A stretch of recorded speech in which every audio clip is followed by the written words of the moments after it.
ইসলামী ছাত্র শিবিরের সাবেক কেন্দ্রীয় সভাপতি বাংলাদেশ জামাত ইসলামী ঢাকা মহানগরের সম্মানিত সেক্রেটারি স্বাধীনতা ডক্টর রেজাউল করিম আজকের এই মিছিলে ঢাকাবাসী সহ সমগ্র দেশপ্রেমিক জনতাকে অংশগ্রহণের জন্য উদাত্ত আহ্বান জানাচ্ছি।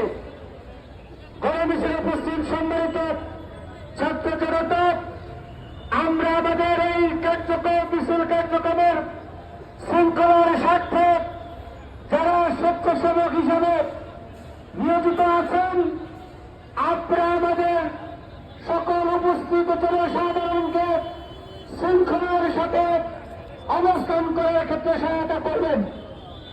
আমাদের স্টেজের যেই ট্রাক এখানে আছে